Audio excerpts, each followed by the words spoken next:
Sofia's hands wouldn't stop shaking. The bathroom stall felt smaller than a coffin, the fluorescent lights buzzing overhead like angry wasps. Her phone screen glowed harsh against her tear-stained face as another message appeared. Harbor Bridge, 8 p.m. Come alone. She typed back with trembling fingers. Please stop. I'll do anything. The response came instantly. Too late for begging, charity case. Or everyone sees the video. Your mom, your new school, Mr. Chen. Everyone. A sob caught in her throat. She deleted the conversation with practiced speed, muscle memory from a year of hiding. Rolling up her sleeve, she stared at the bruises painting her forearm, dark purple handprints that told a story she couldn't speak aloud. The newest cut on her wrist still stung, a fresh reminder from yesterday's attack behind the gym. She grabbed her phone, angled it, took the photo they demanded. Proof of their power. Evidence of her silence. Here, like you asked. Please delete the video now, please. Send, delete, breathe. Outside the stall, girls laughed about weekend plans, about boys, about college applications. Normal teenage problems. Sofia pressed her forehead against the cold metal door and wondered what normal felt like anymore. She wiped her tears, yanked down her sleeve despite the summer heat, and stepped out. The mirror showed a ghost. Dark circles, hollow eyes, a girl drowning in plain sight. The bathroom door swung open. Sofia's reflection disappeared as she walked back into Silver Lake Preparatory Academy, where every marble column and crystal chandelier reminded her she didn't belong. This is the story of a billionaire, a housekeeper, and the daughter caught between two worlds. A story about silence, power, and the moment everything shattered. But before we dive deeper, drop a comment below and let us know where you're watching from today. We love seeing how these stories travel across the world, and if you haven't already, hit that subscribe button because tomorrow's story is one you won't want to miss. Now, let's continue. 8 hours earlier, Alexander Chen's world was still intact. His home office gleamed with the kind of wealth that whispered rather than shouted.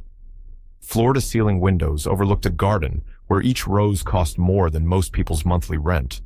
On his mahogany desk sat a single framed photograph, slightly faded, a younger Alexander, maybe 13, wearing clothes 2 sizes too big, accepting a scholarship certificate from people who never quite looked at him. He barely noticed it anymore. Alexander, are you listening? Richard Sterling's face filled the video screen, perfectly groomed silver hair, and a smile that never reached his eyes. This acquisition is everything. Stability, predictability, no surprises. Agreed, Alexander said, reviewing contracts on his second monitor. The investors need to trust we're steady hands. Exactly. Nothing disrupts this deal. Nothing. Richard leaned closer, to his camera. Which is why I'm saying this as your friend and your CFO. Don't let emotions complicate business. Ever. Alexander glanced up, caught something odd in Richard's tone, but Maria entered the office before he could question it. She moved like someone trying not to be noticed, which after 6 years still bothered him. He'd told her 100 times she wasn't invisible here. Good morning, Mr. Chen, she said softly, already moving toward the shelves with her cleaning supplies. Maria, how are you today? Fine, thank you. But her hands shook as she lifted the duster. Her phone buzzed in her apron pocket. She glanced at it, and Alexander saw her face drain of color. On screen, Richard was still talking about quarterly projections, but Alexander's attention fixed on Maria. She stared at her phone like it contained a death sentence. The text was visible for just a second before she shoved the phone away. Mom, please don't pick me up today. I'll take the bus, please.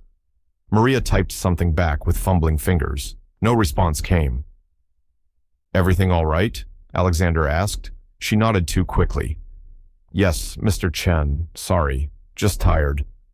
Maria, I should finish upstairs. She was already moving toward the door, escaping. Alexander watched her go, that old photograph catching his eye again.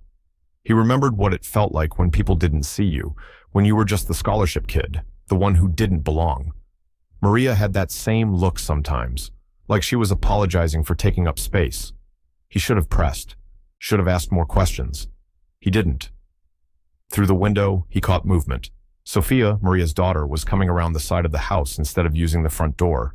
Even from this distance, something looked wrong. Long sleeves in 80-degree heat. Head down. That careful walk of someone in pain. She glanced toward the house, saw him watching, and immediately looked away. Then she disappeared around the back, taking the servant's entrance. His phone rang. Another investor. Another crisis. The moment passed. By the time Alexander finished his calls and went to get coffee 2 hours later, he'd almost forgotten about Sofia. The kitchen was empty, gleaming steel and marble, the kind of space designed more for showing than living. He was reaching for the coffee pot when he heard it. A sob, muffled, desperate, coming from the bathroom just off the kitchen. He froze. Another sob, then silence, then the sound of running water. The bathroom door stood slightly ajar. Alexander knew he should walk away, give whoever it was privacy.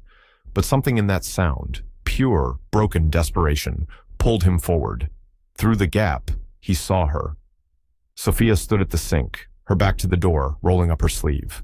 The bruises were impossible to miss. Dark purple and yellow, covering her forearm like someone had used her as a punching bag. But worse were the defensive wounds on her wrist, fresh. Cuts, the kind you get throwing your hands up to protect your face. She was taking photos, documenting the damage with shaking hands, tears streaming down her face as she typed, "Here's proof like you asked. Please delete the video now. Please." She hit send, then immediately deleted everything. Alexander's breath caught. Sofia must have heard it. She spun around, caught his reflection in the mirror, and absolute terror flooded her face. Time stopped. Their eyes met, his shocked, hers desperate, and Alexander saw everything in that moment. The bruises, the fear, the shame, the practiced way she immediately yanked down her sleeve. This wasn't the first time. This was routine. "Mr. Chen." She was already backing away, wiping frantically at her tears. "I didn't know anyone was, I was just, Sofia." He kept his voice gentle, but his heart was hammering. "What happened to your arm?" "Nothing. I fell. During basketball practice. I'm really clumsy." "Sofia, those aren't from falling." Her whole body was shaking now. "Please, please don't tell my mom you saw. Please, Mr. Chen, please." The desperation in her voice was worse than the bruises. This wasn't just fear of getting in trouble, this was terror. "Who did this to you?" "No one. I fell. I have to go." She tried to push past him. He stepped back immediately, hands raised, not wanting to frighten her more. She ran. Alexander stood frozen in the kitchen, his coffee forgotten, staring at the bathroom where a 14-year-old girl had just begged him not to tell anyone she was being hurt. Footsteps behind him. He turned. Maria stood in the doorway. From the look on her face, she'd seen everything. Their eyes met, and Alexander saw something that made his blood run cold. She'd known. Maria had known her daughter was being hurt, and she'd said nothing. "Maria..." She shook her head, a tiny, desperate motion. Her eyes were already filling with tears. "Mr. Chen, please." That one word, please, carried the weight of everything she couldn't say. "Please don't ask.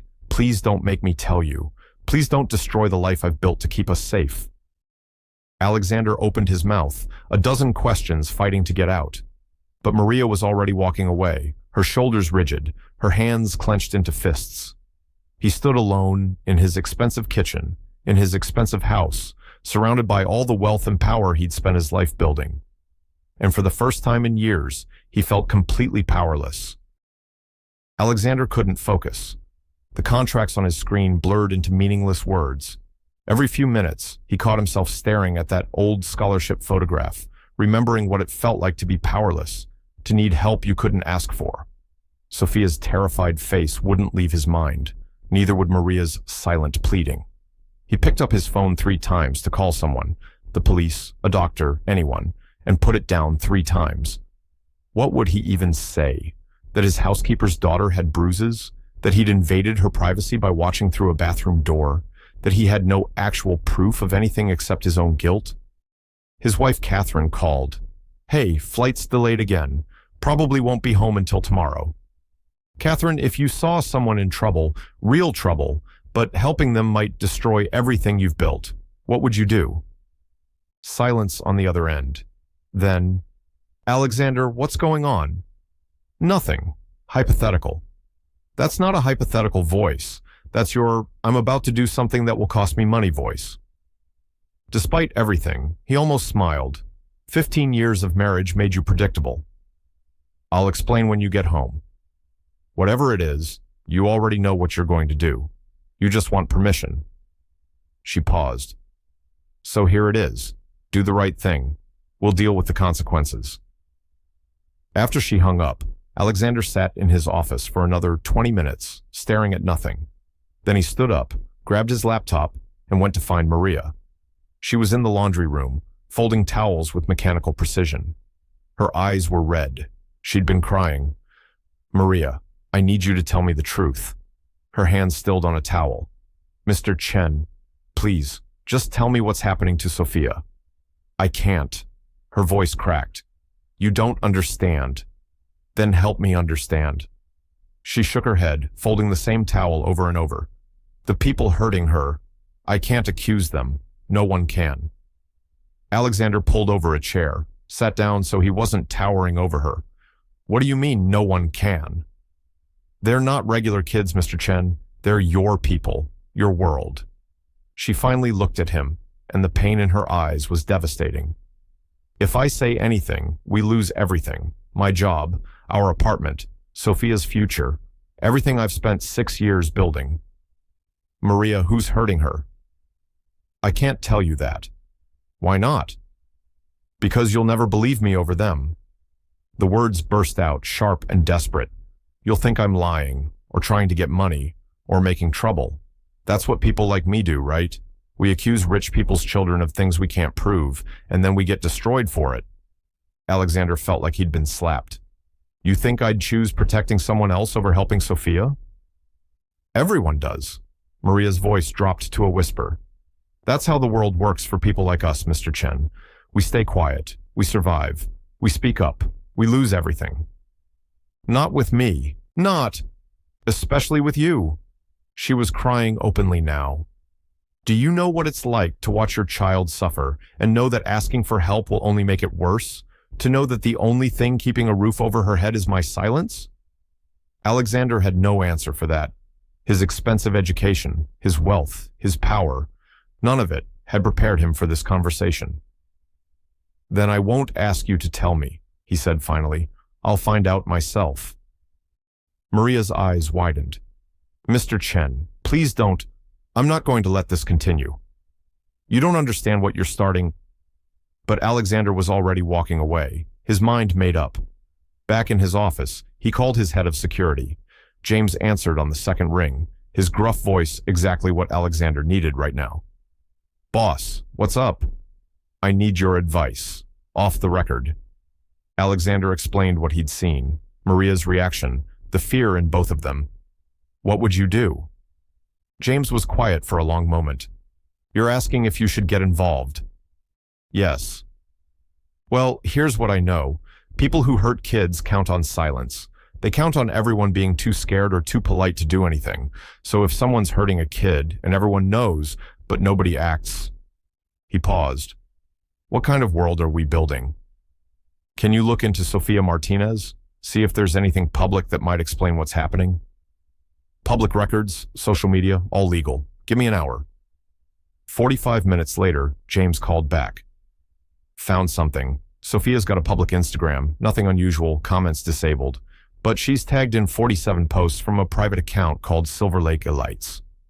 Alexander's blood ran cold. Silver Lake Preparatory Academy, one of the most elite private schools in the state. Richard Sterling's daughter Victoria went there.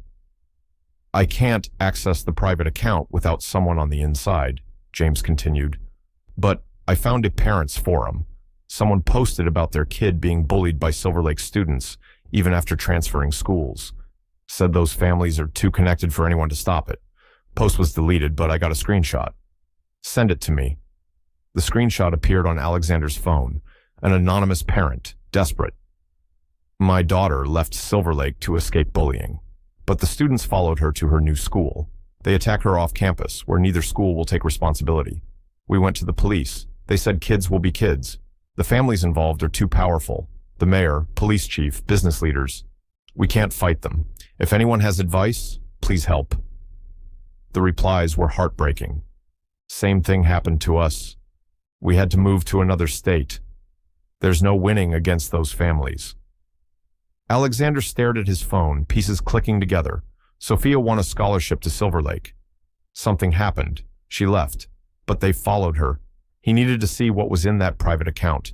He called his marketing director, Melissa. I need a favor. Your daughter goes to Silver Lake Prep, right? Yes. Why? Alexander explained carefully, asking if her daughter followed the Silver Lake Elites account. The silence on the other end stretched so long he thought she'd hung up. Mr. Chen, Melissa finally said, her voice tight. My daughter does follow that account, and she's been asking me for months if she should tell someone what's on it. She's terrified of those girls. Can you get me access? Just screenshots. I need to know what's happening. Give me 20 minutes, and Mr. Chen, thank you for caring enough to look. Those 20 minutes felt like hours. Alexander paced his office, that scholarship photo watching him like an accusation. He'd built his fortune by being smart, careful, and most of all, by not making waves. He'd learned early that powerful people stay powerful by protecting each other. He was about to break that rule. His email pinged. Melissa's message had no text, just a zip file titled, I'm sorry you have to see this. Alexander opened it. The first photo showed Sofia surrounded by 4 girls, her books scattered on the floor. Caption, charity case forgot her place again. The second showed food dumped on Sofia's uniform. Comments, Maid's daughter needs to learn about cleaning. He kept scrolling, each image worse than the last. A year of documented torture, hundreds of followers laughing, sharing, adding their own cruelty. Then he found the video. 3 minutes long, a bathroom at Silver Lake Prep. Sofia backed into a corner by 4 girls, and leading them, unmistakable even with her face partially hidden, was Victoria Sterling, Richard's daughter. Alexander's hand shook as he pressed play. Alexander had watched violence before. Action movies, news coverage, security footage from break-ins. Nothing prepared him for this. The video quality was sharp, deliberate. Someone had planned this. Sofia's back was pressed against the bathroom wall, 4 girls forming a semicircle around her. Victoria Sterling stood closest, phone held high, recording everything. Look at the camera, Sofia. Victoria's voice was calm, almost cheerful. Say it. Please, Victoria, I don't want to... A hand shot out, one of the other girls, grabbing Sofia's hair and yanking her head back. Sofia cried out, and Alexander flinched watching it. Say it. Victoria's voice stayed pleasant, like she was asking about homework. Sofia's face crumpled, tears streamed down her cheeks. I'm nobody. Keep going. I don't belong here. Her voice broke. My mom is just a maid. I'm just the maid's daughter. And? Victoria leaned in, phone camera steady. And I'm nothing. I'm trash. I should be grateful you even... Sofia choked on the words. Even let me breathe your air. The girls laughed. Not cruel laughter, worse than that. Casual laughter, like this was entertainment. Victoria smiled at the camera. Good girl. Now remember, I'm keeping this forever. You tell anyone, your mom, a teacher, anyone, and every school in the state sees this, every college you apply to, everyone. And then we'll make sure your mom loses her job too. She patted Sofia's tear-stained cheek. Understand?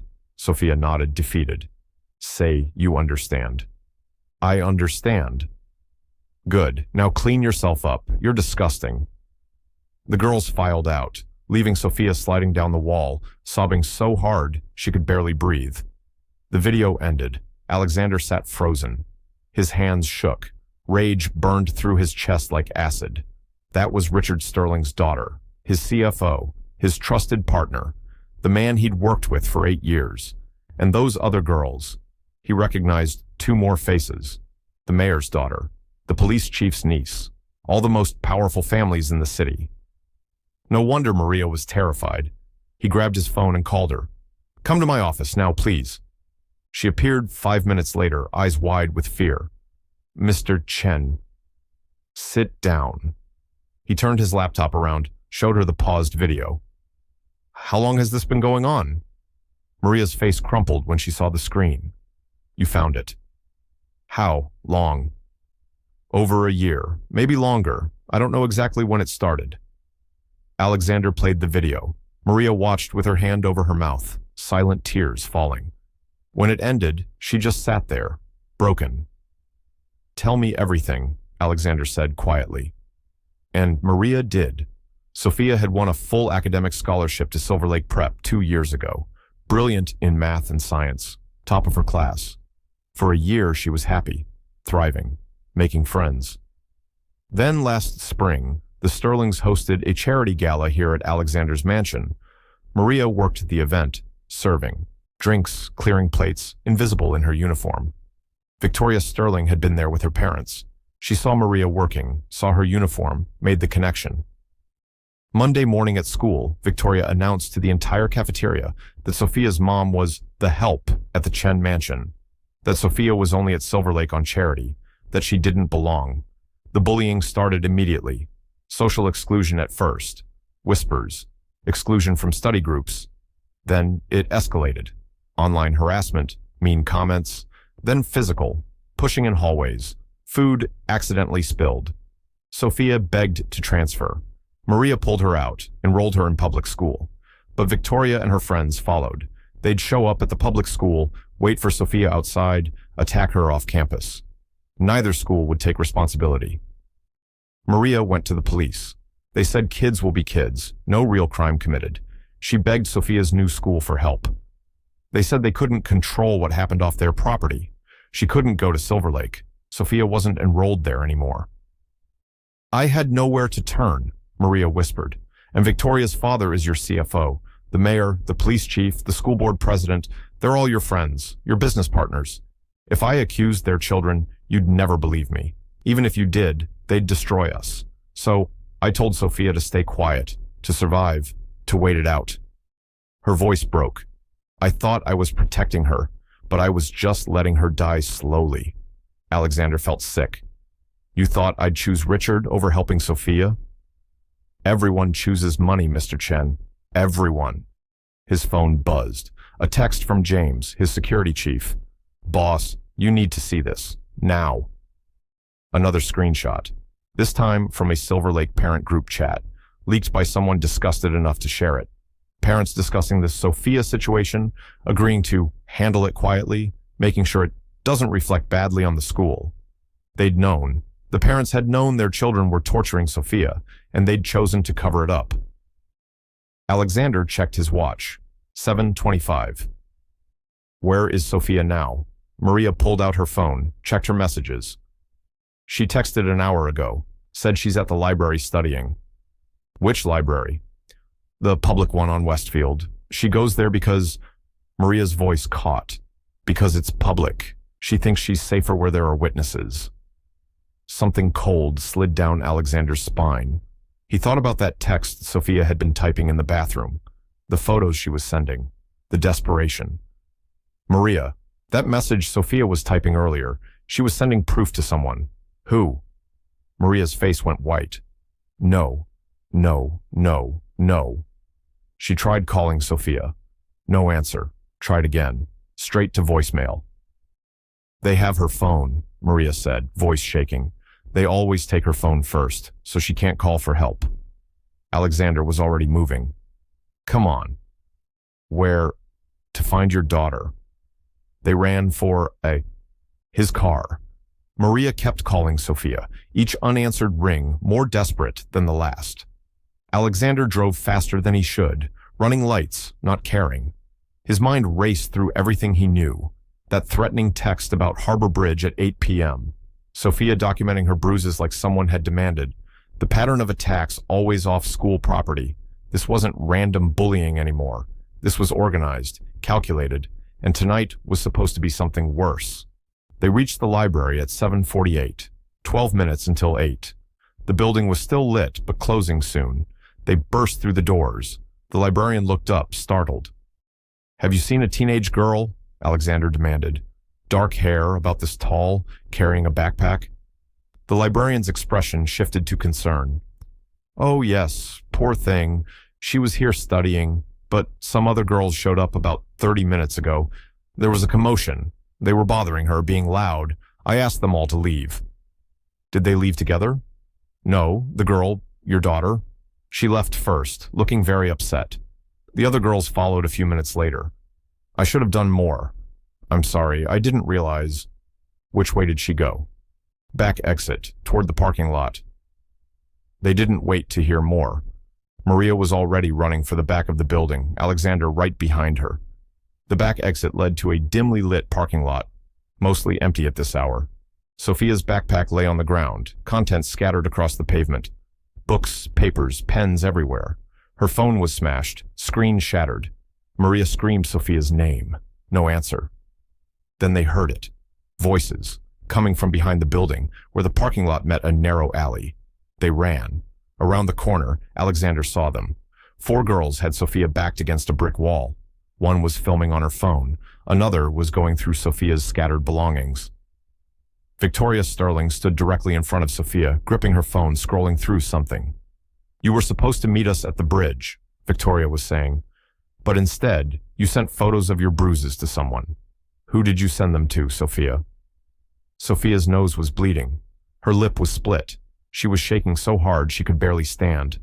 No one, I swear. Just for myself. Liar. Victoria held up Sofia's phone. You're getting brave. That means we haven't broken you enough yet. She raised her hand. Stop! Alexander's voice echoed across the parking lot like a gunshot. All 4 girls spun around. Victoria's face went from smug to terrified in 1 second. Mr. Chen? Maria didn't wait. She ran to Sofia, pulling her daughter away from the wall. Sofia collapsed into her mother's arms, sobbing. Alexander walked forward slowly, phone out, recording everything. His hands were steady, but inside he was shaking with rage. Step away from her, he said quietly. Now. Victoria's 3 friends backed away immediately, but Victoria stood frozen, her mind visibly calculating.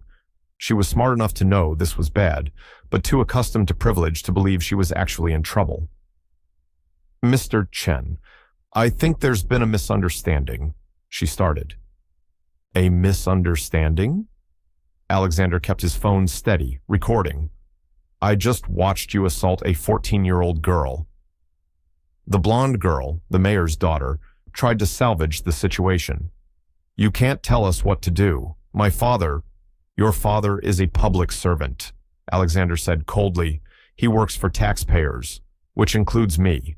Move. The 3 other girls retreated further, but Victoria held her ground. Years of getting away with everything had made her bold.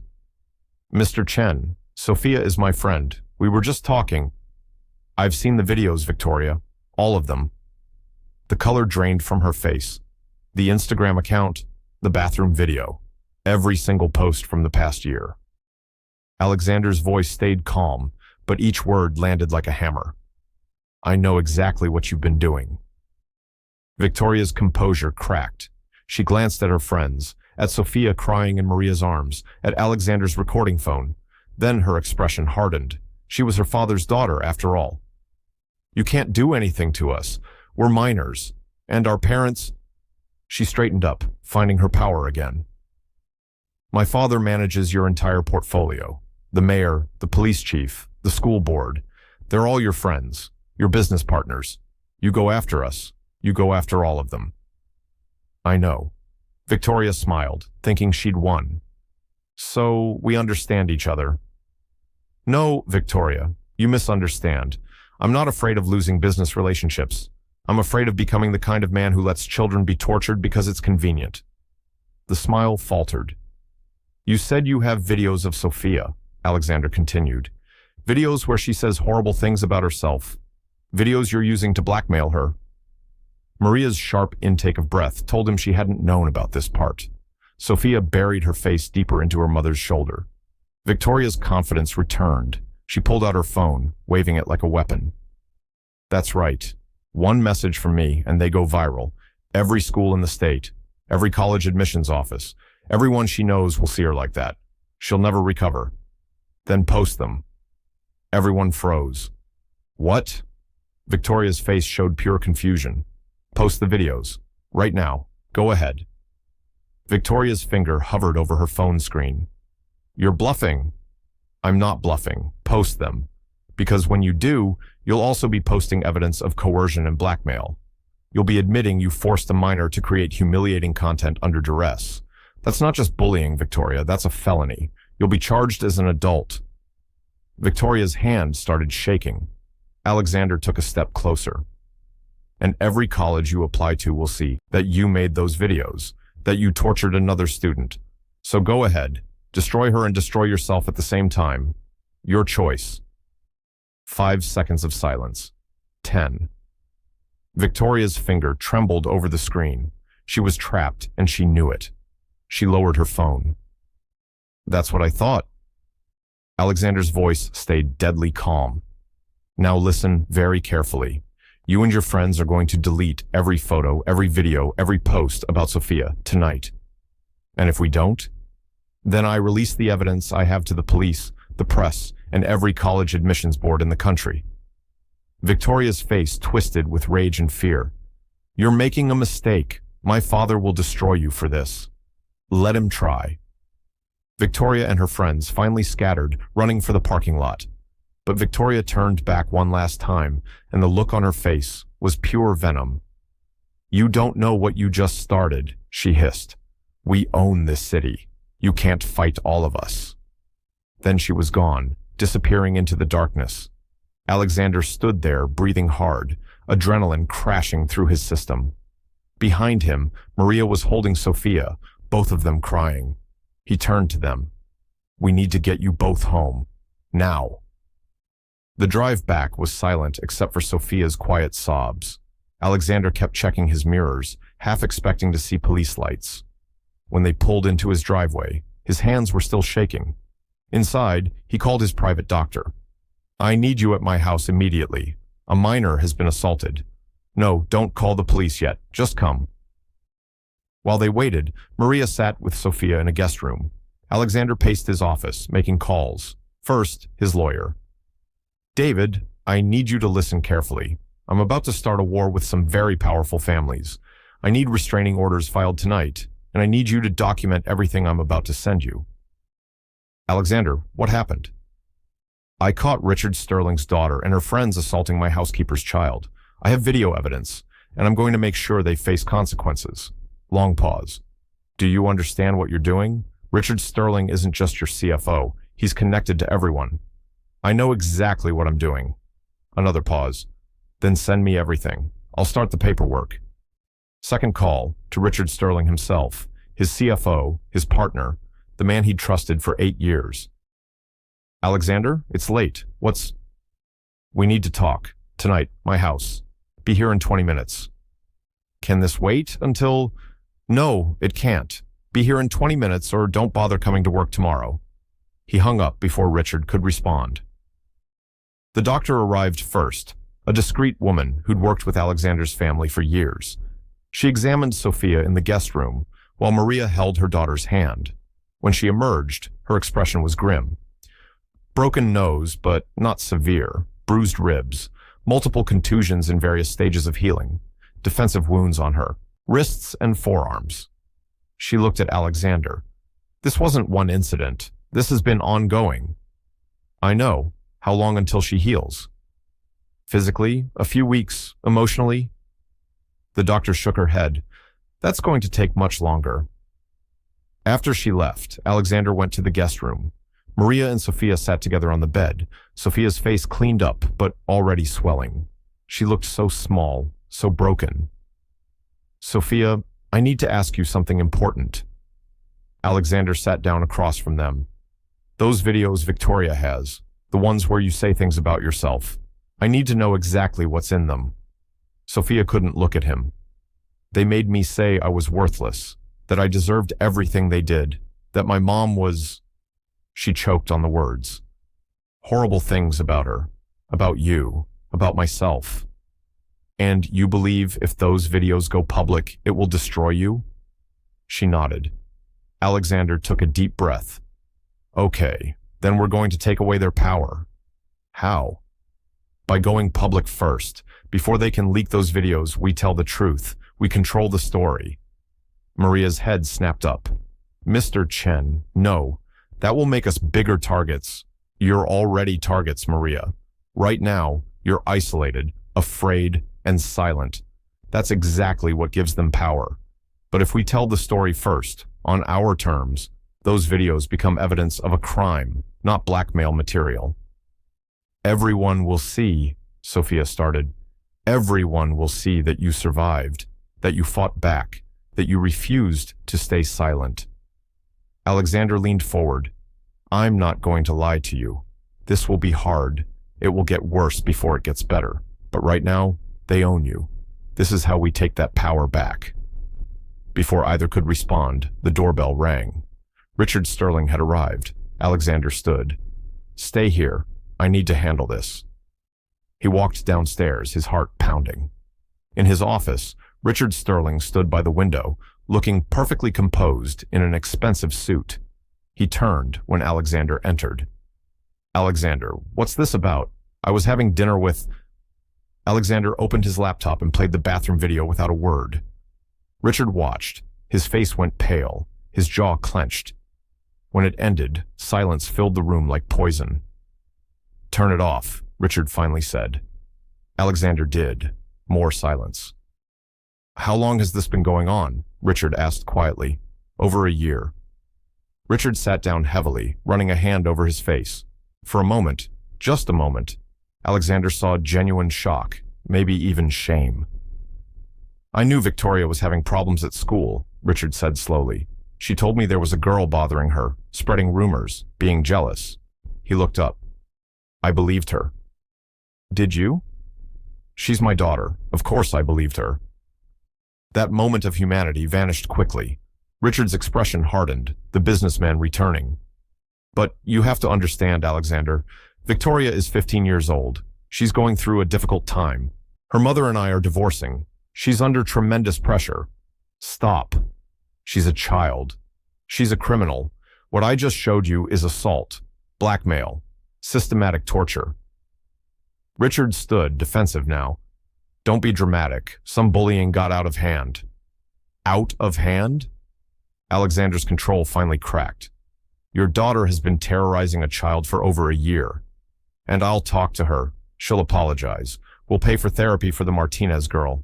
We'll make this right. Quietly. Richard's voice turned cold. There's no need to blow this up into something it's not. Alexander stared at him. You want to make it go away. No consequences for Victoria. She's 15 years old, Alexander. You want to ruin her life over teenage drama? She tried to ruin Sofia's life. Where's your concern for her? Sofia Martinez is not my responsibility. Victoria is my daughter. There it was. The truth underneath everything. Alexander's voice dropped to ice. Then let me be clear. You're fired, effective immediately. Richard actually laughed. You can't fire me. I just did. Richard's laugh died. You can't be serious. Completely serious. You're done. I have a contract. With a morality clause. Covering up your daughter's crimes violates it. My lawyer is filing the paperwork right now. Richard's face darkened. The mask of civility was gone. You're making the biggest mistake of your life. Maybe, but I'll sleep better. Will you? Richard stepped closer, and Alexander saw the real threat now. The families you're about to go to war with, they own this city. The mayor, the police chief, half your board of directors. We're all connected. Do you really think you can fight all of us? I guess we'll find out. Richard walked to the door, then turned back. I've already called an emergency board meeting for tomorrow morning. They're going to vote you out. You're about to lose your own company over this.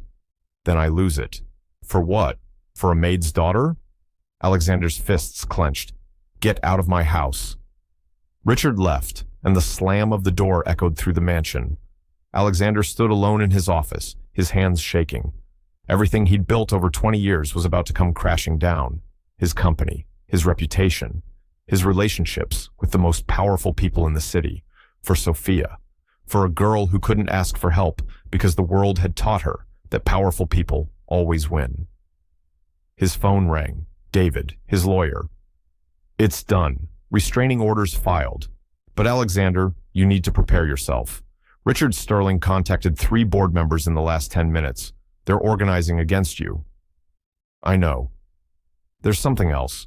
Someone leaked a story to the press in the last hour.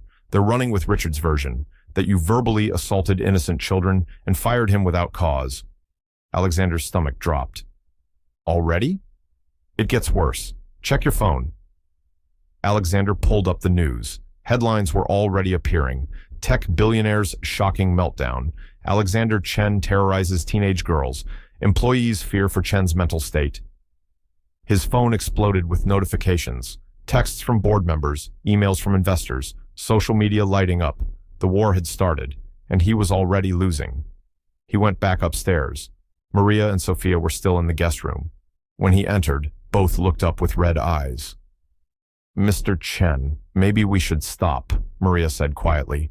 They're too powerful. I don't want Sofia to suffer because it's too late to stop.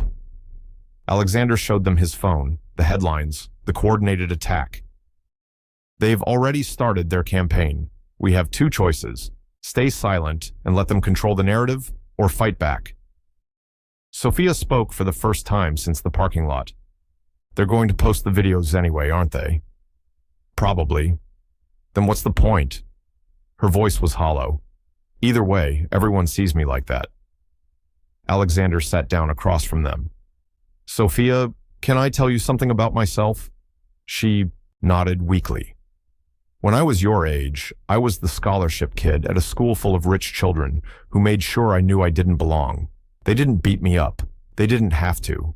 They just erased me, made me invisible.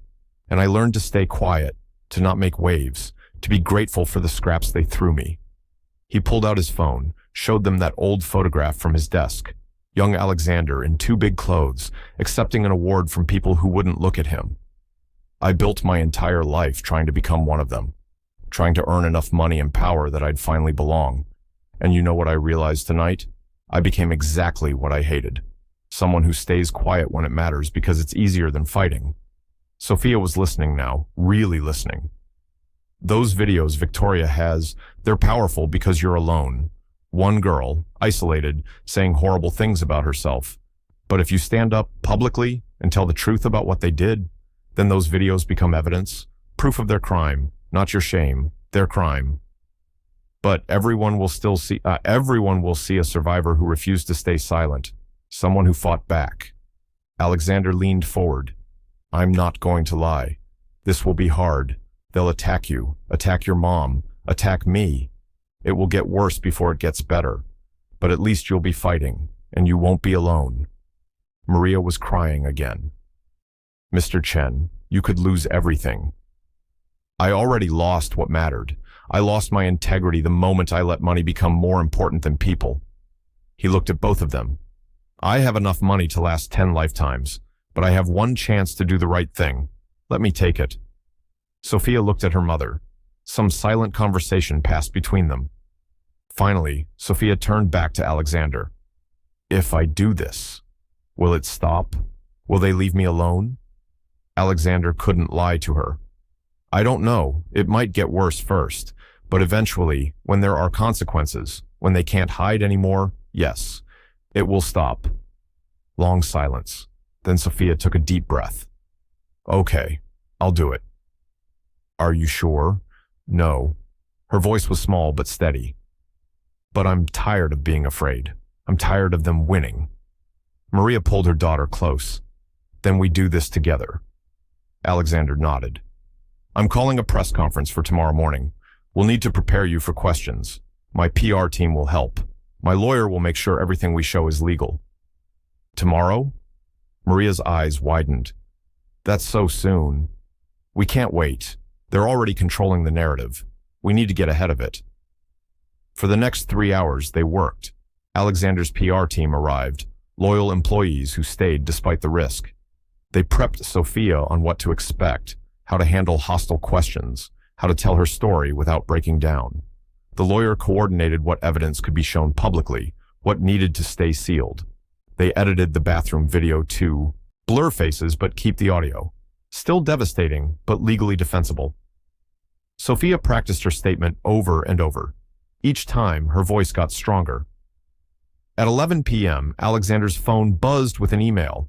The board meeting was scheduled for 7 a.m., an hour before his planned press conference. They were trying to remove him before he could fight back. His lawyer called. "Alexander, they're moving fast. If the board votes you out before the press conference, you'll have no platform, no credibility." Then we moved the press conference earlier. How early?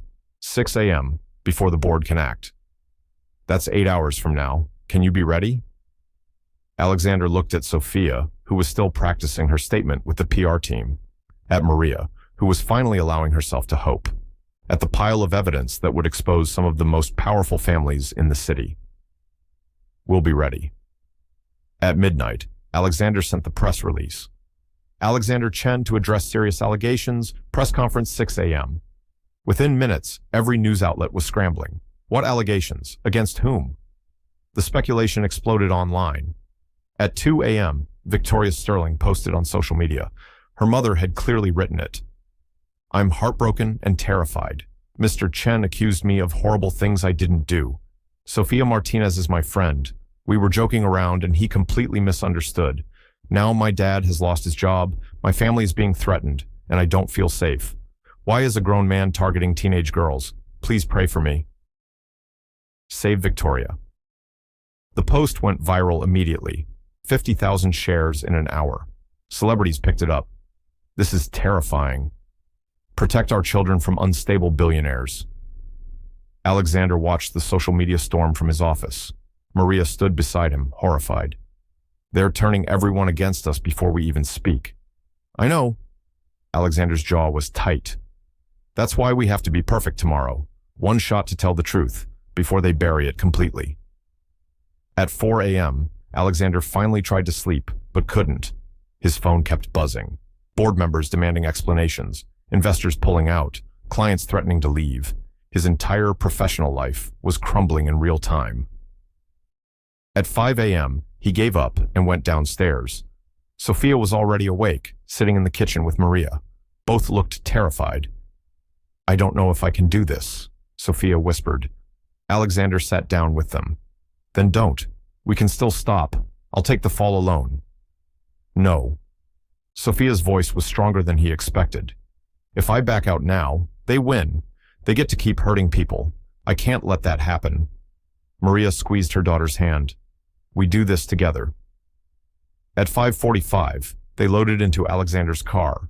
The press conference venue was already packed with reporters, cameras, curious onlookers. News vans lined the street. Alexander's phone rang one last time before they went in. His wife, Catherine, calling from the airport. "I saw the news. I'm on my way home." "It's bad, Catherine. Really bad." "I know. Do it anyway." He hung up, looked at Maria and Sofia in the back seat. Two people who'd been invisible in his world until yesterday. Two people who were about to risk everything on the hope that truth mattered more than power. "Ready?" he asked. Sofia nodded. "Ready." They walked into the building together. The conference room was packed. Every seat filled, cameras lining the back wall, reporters standing shoulder to shoulder. The energy was predatory. They smelled blood. Alexander walked to the podium with Sofia and Maria flanking him. Flashbulbs exploded. Questions flew before he even reached the microphone. "Mr. Chen, is it true you attacked teenage girls? Are you having a mental breakdown? Why did you really fire Richard Sterling?" Alexander raised his hand. Silence fell, but it was hostile, waiting. "Thank you for coming." His voice was steady despite his racing heart. "I have a statement, then I'll take questions." He gripped the podium. 2 days ago, I discovered something that shattered my understanding of the world I've built. I discovered that a child I've known for years was being systematically tortured, and everyone around her, including me, was too afraid to stop it. Murmurs rippled through the room. "I've spent my career building wealth and power. I thought that made me successful, but I realized something. All that wealth and power created a prison of silence around the people who worked for me. They couldn't ask for help because they feared I'd choose money over their safety." He paused. And they were right to fear that, because that's exactly what powerful people do. He looked at the screen behind him. I'm going to show you something. It's disturbing. Some of you will want to look away. Don't, because this is what unchecked privilege looks like. He pressed play. The edited bathroom video filled the screen. Faces blurred, but the audio was crystal clear. Sofia's sobs, Victoria's cold commands. Say you're nobody. Say you're trash. Say you're grateful we let you breathe our air. The room went silent. Some reporters looked away. Others kept cameras rolling, but their expressions had changed from predatory to horrified. When it ended, you could hear breathing. That video is over a year old, Alexander continued. For a year, this continued, escalated, and everyone stayed silent because the girls doing this have powerful parents, parents who own this city. He gestured to Sofia. But silence protects abusers. Silence lets evil flourish. And we're done being silent. Sofia stepped to the microphone. She was shaking, but she stood tall. My name is Sofia Martinez. Her voice cracked. She paused, steadied herself. For a year, I thought if I stayed quiet, if I made myself small enough, invisible enough, they would leave me alone. Her voice strengthened. I was wrong. They didn't stop because I was silent. They got worse because I was silent. Every time I said nothing, they heard permission. She looked directly at the cameras. I want to say something to every kid watching this who's being bullied right now. Your silence is killing you. I know because it almost killed me. But your voice can change everything. I'm done being silent. I'm done being afraid. And I'm done letting them win. The room erupted in applause. Not from all the reporters. Some still looked skeptical, waiting for the other shoe to drop. But enough that Sofia's eyes filled with tears of relief. Questions exploded. A reporter in front stood.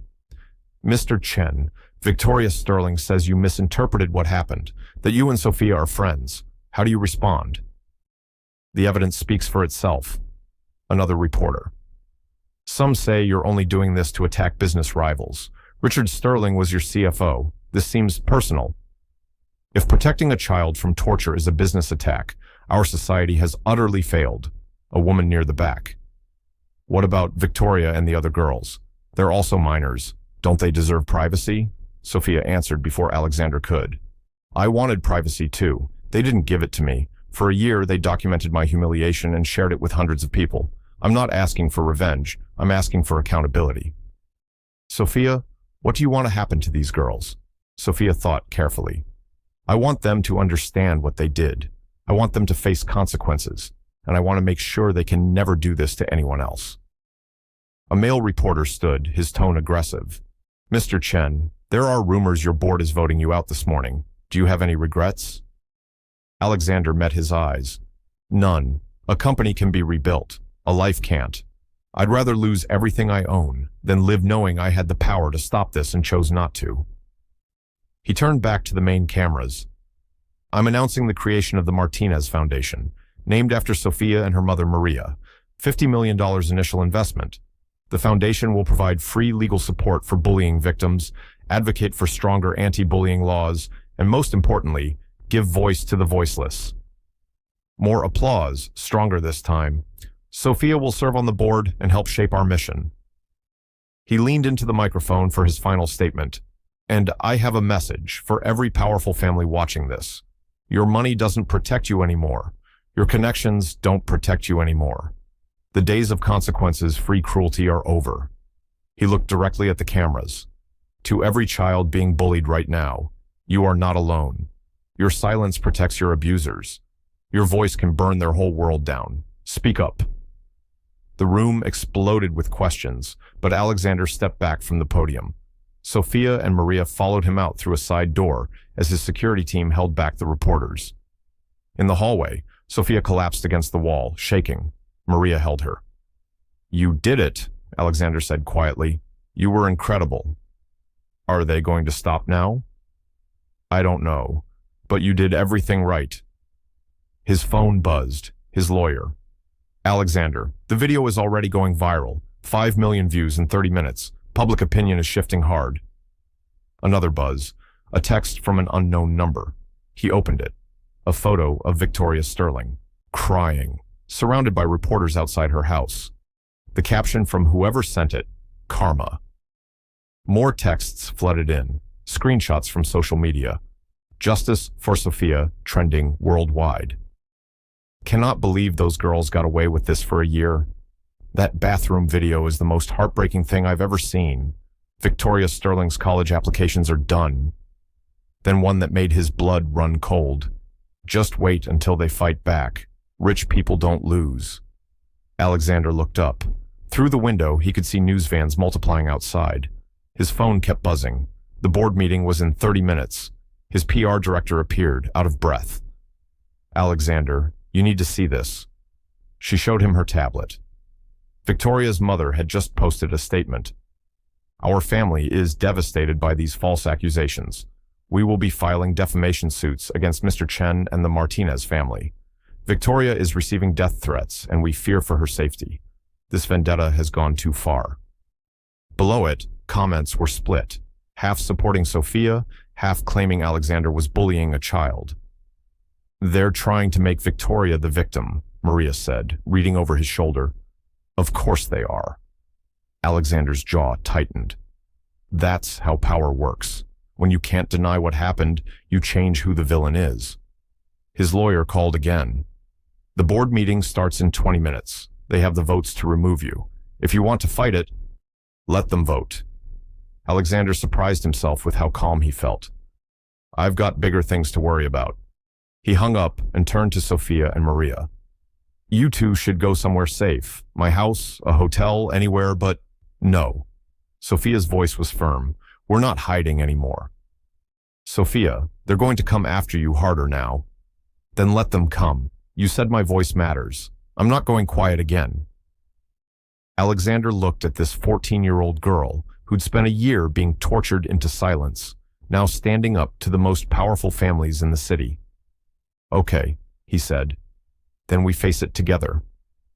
His phone rang. Catherine, his wife. I just landed. I'm seeing the news. Alexander, what have you done? What I should have done a year ago. The board is about to fire you. I know. Good. Her voice was fierce. Those cowards don't deserve you. Come home. We'll figure out what's next. As they walked to the car, reporters swarmed. Questions flew from every direction. Mr. Chen, how do you respond to defamation suits? Sofia, are you afraid of retaliation? Is it true the mayor is calling for an investigation into your business practices? Alexander kept walking, his hand on Sofia's shoulder, Maria on the other side. They climbed into his car and drove away from the chaos. But Alexander knew this wasn't over. The press conference was just the beginning. The powerful families were regrouping, planning their counterattack. His company was about to be taken from him. Lawsuits were coming. The real battle hadn't even started yet. His phone buzzed one more time, an email with the subject line, Board Vote Results. He opened it. Mr. Chen, by a vote of 7-1, the board has decided to remove you as CEO effective immediately. Please clean out your office by end of business today. Alexander stared at the email for a long moment. 20 years of work, gone in one vote. He showed it to Maria and Sofia. I'm so sorry, Maria whispered. This is all because of us. No. Alexander's voice was firm. This is because I finally did something that mattered. He looked at the email again, then deleted it. So what happens now? Sofia asked. Alexander smiled, and for the first time in years, it felt genuine. Now we fight, for real this time. 3 months later, the world looked different. Alexander sat in his new office, smaller than before, but the view was better. Floor-to-ceiling windows overlooked the city, and on the wall behind him hung a new photograph. Sofia at the press conference, standing tall at the microphone. Caption. Underneath, the day silence ended. His phone buzzed, a news alert. Sterling family reaches confidential settlement with Martinez family. 4 Silver Lake preparatory students expelled, face civil suits. Former CEO Alexander Chen's foundation receives 500 applications in first month. He smiled. Not perfect outcomes, Not justice wrapped in a neat bow, but progress. The door opened. Sofia walked in, carrying a stack of folders, Maria right behind her. "Mr. Chen, we've got 23 new applications today," Sofia said, settling into the chair across from his desk. She looked different now, confident. Her bruises had healed, but more importantly, something broken inside her had started mending. 23? Alexander raised his eyebrows. "That's the most we've had in a single day." Word's getting out. Maria set down coffee for all three of them. She was different too.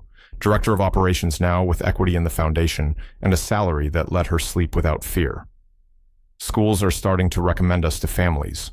Sofia opened the first folder. "This one's urgent. 14-year-old girl, public school in Oakland. Says she's being stalked by former classmates who followed her after she transferred." She looked up, eyes dark with recognition. "Sound familiar?" "Too familiar." Alexander took the folder, read the desperate handwriting. The girl's name was Emma. Her story could have been Sofia's story. "Can we help her?"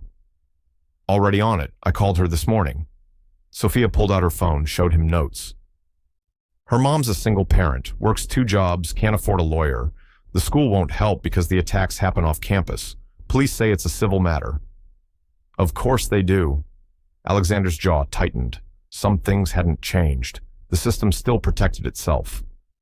"What does she need?" "Legal representation for a restraining order, therapy, maybe a transfer to a different district entirely."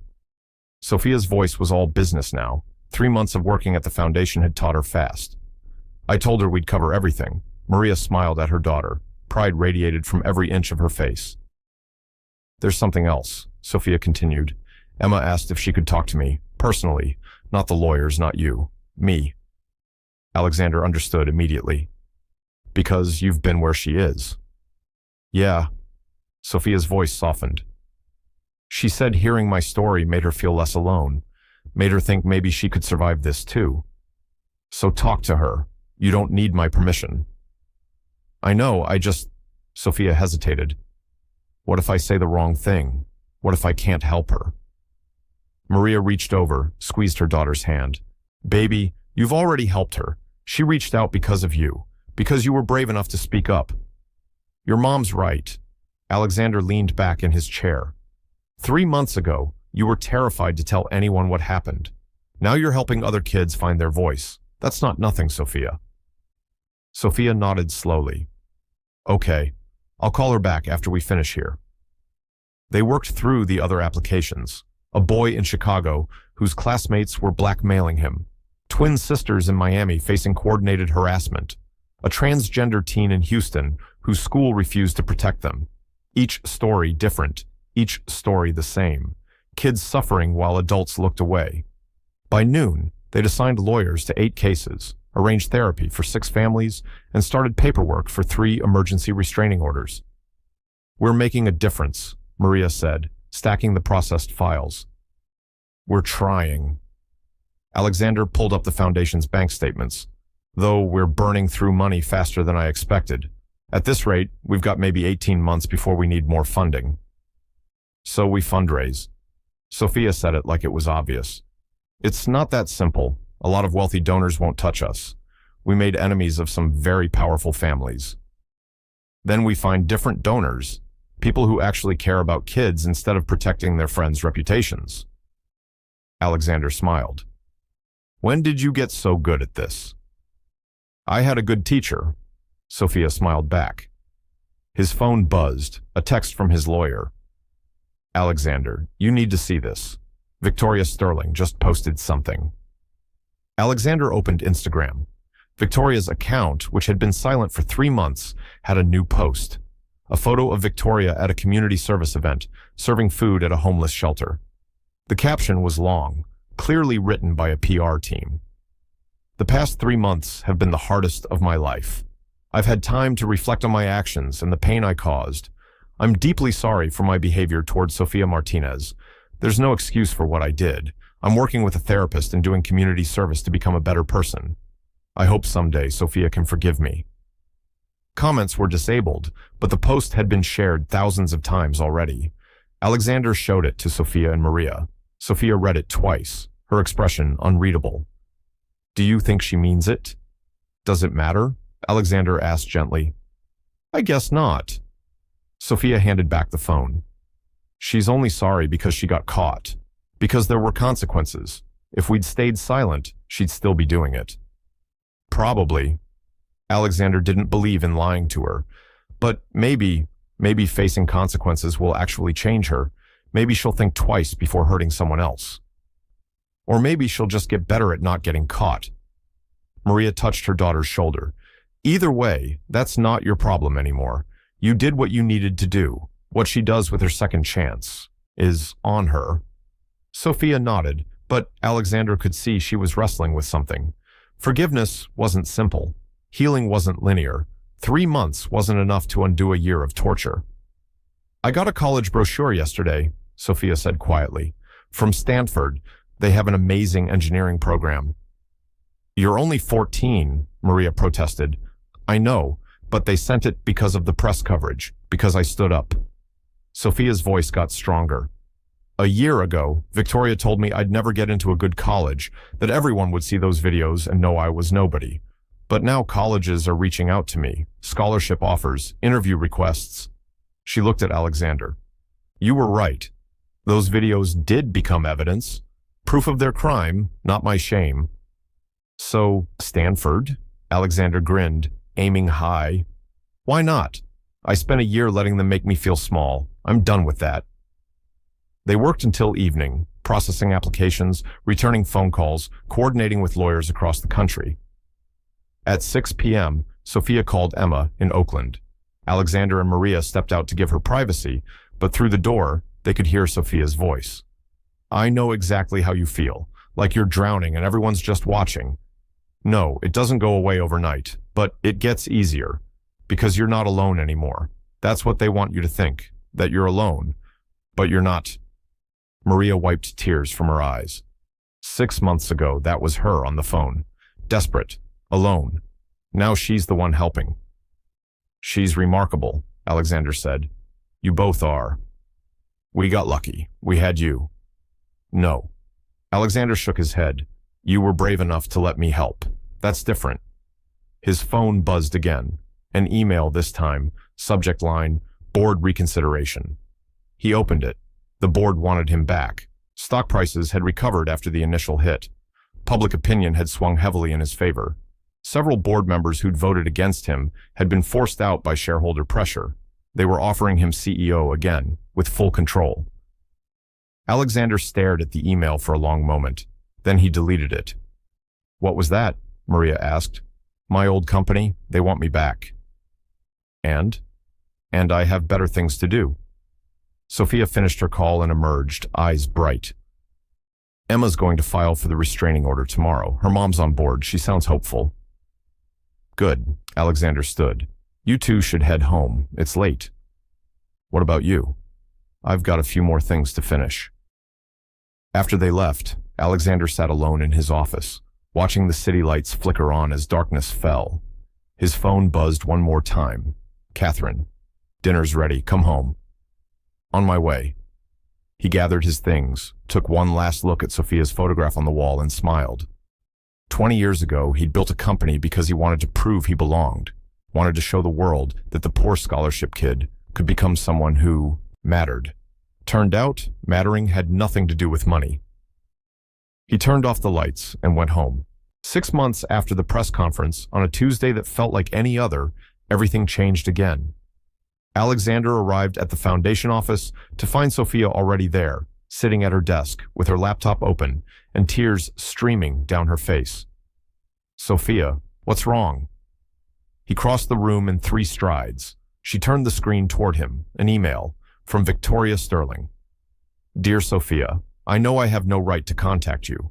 I know an apology doesn't fix what I did, but I need you to know that I've spent 6 months in therapy, and I finally understand what I took from you. Not just your safety, but your ability to trust people, your ability to feel safe at school, your childhood. I can never give that back. I just wanted you to know that I see it now. I see what I did. And I'm sorry. I'll spend the rest of my life being sorry. You don't have to respond. You don't owe me anything. I just needed you to know. Victoria. Alexander read it twice. How do you feel? I don't know. Sofia wiped her eyes. Part of me wants to believe her. Part of me thinks this is just another manipulation. Part of me doesn't care either way because it doesn't change what happened. All of those feelings are valid. I know. That's what makes it so hard. She closed the laptop. Dr. Rahman says forgiveness isn't about them. It's about me letting go of the anger so it doesn't poison my future. But I'm not ready yet. Then don't be ready. There's no timeline for healing. Sofia nodded, taking a deep breath. Anyway, that's not why I came in early. Look at this. She pulled up a different file. Applications to the Martinez Foundation. When they'd started 6 months ago, they'd hoped for maybe 50 in the first year. They had 800. 800 kids, Sofia said softly. 800 families desperate enough to reach out. And that's just the ones who know we exist. Alexander sat down heavily. We can't help them all, not with our current funding. So we get more funding, we expand, we hire more people. Sofia's eyes blazed with purpose. Mr. Chen, for every kid who reaches out, there are probably 10 more too scared to ask. We can't just help a few. We have to change the whole system. That's a big goal. Good. I'm tired of small goals. The door opened. Maria entered with coffee and pastries, her usual morning routine, but she stopped when she saw their faces. What happened? We're going to need a bigger office, Alexander said. Over the next hour, they made plans, a fundraising gala, partnerships with schools, a documentary about Sofia's story to raise awareness, an army of volunteer lawyers, a hotline for kids in crisis. This is going to take years, Maria said, making notes. Decades, probably, Alexander agreed. Changing systems always does. Then we'd better get started. Sofia was already drafting an email to potential donors. By noon, they'd outlined a 5-year expansion plan. By evening, Sofia had commitments from 3 major donors who'd seen the press conference and wanted to help. At 6 p.m., Alexander's phone rang. His lawyer. Alexander, I've got news. The civil suits against the Sterling family and the other families just settled. The terms are confidential, but I can tell you, it's significant. Enough to fund your foundation for the next 5 years at least. Alexander closed his eyes. Justice wasn't perfect. The girls wouldn't see jail time. They were minors, first offenses, wealthy families with expensive lawyers. But there were consequences, expulsions, permanent records, civil judgments, and most importantly, a message sent to every other bully in every other wealthy family. You're not untouchable anymore. Thank you, David. After he hung up, he gathered Sofia and Maria. We just got our funding. They celebrated quietly, the 3 of them who'd been through war together. No champagne, no grand party. Just coffee and the knowledge that they could keep fighting. Mr. Chen, Sofia said as they were packing up for the night, can I ask you something? Always. Do you regret it? Losing your company, your position, all those relationships? Alexander thought about it honestly. 6 months ago, if you'd asked me to list what mattered in my life, I would have said my company first. My reputation, my net worth, my relationships with powerful people. He smiled. Now, when I make that list, it's completely different. My wife, my integrity, this foundation, you two. Making sure Emma in Oakland gets the help she needs, making sure the next Sofia doesn't suffer in silence. So, no regrets? None. He picked up his briefcase. I spent 20 years building a fortune so I could matter. Turned out, I only started mattering when I was willing to lose it all. They walked out together, Sofia between them. Outside, the evening was beautiful. Spring air, cherry blossoms starting to bloom, the city alive with possibility. Same time tomorrow? Maria asked. Same time tomorrow, Alexander confirmed. Sofia pulled out her phone. I've got 3 more families to call tonight, kids who need to know they're not alone. Don't stay up too late, Maria warned. I won't, promise. They separated at the parking lot. Alexander watched them drive away, Maria and Sofia, laughing about something. The trauma of a year ago not gone, but healing. 2 people who'd been invisible in his world now at the center of it. His phone buzzed, an email from Emma in Oakland. Mr. Chen, the restraining order was approved. I went to school today without fear for the first time in 8 months. Thank you. Thank you. Thank you. Alexander smiled and got in his car. Tomorrow there would be more applications, more desperate families, more kids who needed someone to tell them their voice mattered. The work would never be finished. But tonight, one girl in Oakland slept without fear. And that was enough. He drove home to his wife, to a dinner that didn't cost a fortune, but tasted better than any meal he'd had in years, to a life that mattered not because of what he owned, but because of what he'd chosen to fight for. And somewhere across the city, Sofia Martinez sat at her desk, calling kids who felt alone, telling them the same thing Alexander had told her 6 months ago. You're not alone. Your voice matters. Speak up. One call at a time. They were changing the world. If this story moved you, we'd love to hear from you in the comments. Have you ever had to stand up to someone powerful? Have you ever been the one who stayed silent when you should have spoken? Share your story. You never know who needs to hear it. And don't forget to subscribe, because tomorrow we're bringing you another story that will stay with you long after the video ends. Until then, remember, your voice matters. Use it.